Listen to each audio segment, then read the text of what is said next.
आज का वीडियो आपको बहुत कुछ देकर जाएगा या फिर सीख देकर जाएगा। मैं आज ऐसे ही एक नौजवान की बात करने वाला हूं जिसने घर परिवार को एक साइड रखकर लव मैरिज किया और जिसे वो पत्नी बनाकर लेकर आया उसी ने उसको आज ढोल बनाकर रख दिया। जो भी मिलता उसको बजाकर चला जाता। मैं बात कर रहा हूं एक हम जैसा ही आम आदमी जो मेहनत पर विश्वास करने वाला और वास्तव में मजदूरी करने वाला नीरज विश्वकर्मा की, जिसकी जीवन गाथा एक साधारण कारपेंटर की नहीं बल्कि प्यार और विश्वास और धोखे की एक दिलचस्प दास्तान है। झांसी का एक मामूली सा युवक नीरज जो अपने काम में निपुण था और अपनी ज़िंदगी को अपने हाथों से संवार रहा था। उसकी ज़िंदगी में एक लड़की आई और 3 साल पहले शुरू हुई उनकी दोस्ती धीरे धीरे प्यार में बदल गई और फिर शादी में तब्दील हो गई। 2 साल पहले उन्होंने एक पवित्र मंदिर में शादी की। यह शादी ओरछा में राम राजा सरकार के मंदिर में संपन्न हुई थी। नीरज के पास शादी के सभी प्रमाण पत्र हैं, जैसे सेक्शन 9 की डिग्री और अन्य दस्तावेज मौजूद हैं। उन्होंने अपनी पत्नी के साथ एक नई जिंदगी शुरुआत की और उनकी खुशी का ठिकाना नहीं था।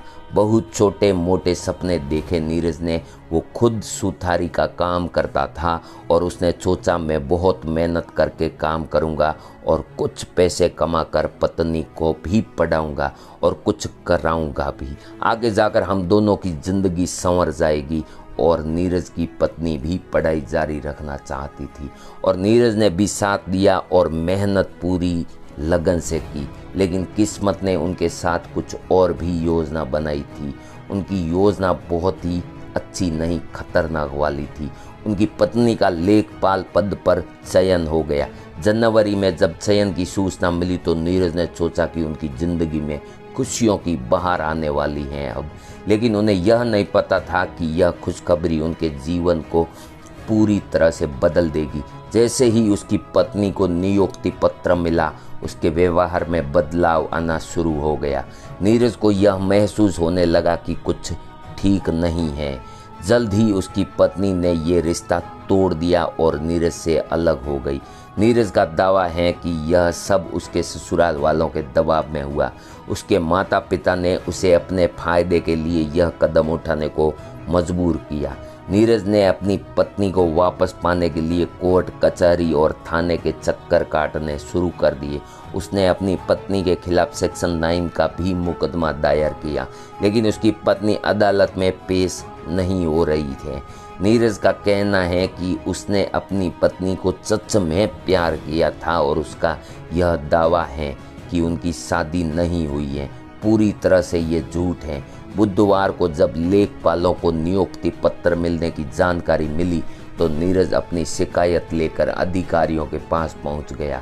उसने अपनी पत्नी के खिलाफ सभी प्रमाण प्रस्तुत किए और न्याय की गुहार लगाई। नीरज का कहना है कि उसने अपनी पत्नी से ओरछा में राम राजा सरकार के एक हिंदू मंदिर में शादी की है और उसके पास इसके सभी सबूत मौजूद हैं। उसने अधिकारियों से अनुरोध किया कि उसकी पत्नी को अदालत में पेश होने के लिए मजबूर किया जाए। नीरज का जीवन हमें यह सोचने पर मजबूर करता है कि क्या मोहब्बत सच में धोखा दे सकती है? क्या प्यार वास्तव में आपकी ज़िंदगी को नरक बना सकता है, या फिर यह सब समाज के दबाव और व्यक्तिगत लाभ के लिए किया जाता है? एक धोखा था।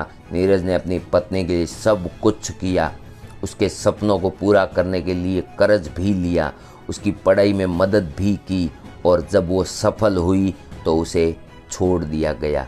नीरज का यह अनुभव केवल एक व्यक्ति का नहीं है बल्कि यह उन सभी लोगों का है, हजारों युवाओं का है जो प्यार में विश्वास करते हैं और अपने जीवन साथी के लिए सब कुछ करने को तैयार रहते हैं, लेकिन जब उन्हें धोखा मिलता है तो उनकी दुनिया बिखर जाती है।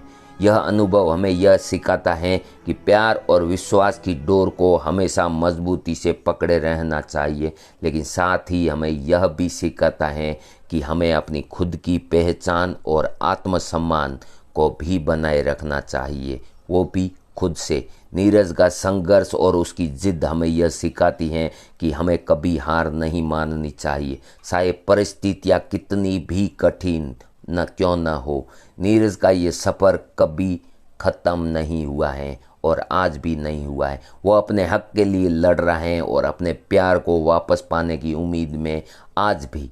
लेकिन उसकी यह जंग कब ख़त्म होगी यह तो वक्त ही बताएगा। आने वाला टाइम कैसा होगा, कितनी मुश्किल लेकर आएगा, ये सब वक्त पर निर्भर करेगा। लेकिन उसकी ये यात्रा हमें हमेशा प्रेरणा देती रहेगी। आपको इसको लेकर क्या सोचना है? क्या समाज में हर औरत गलत होती है या फिर कोई एक?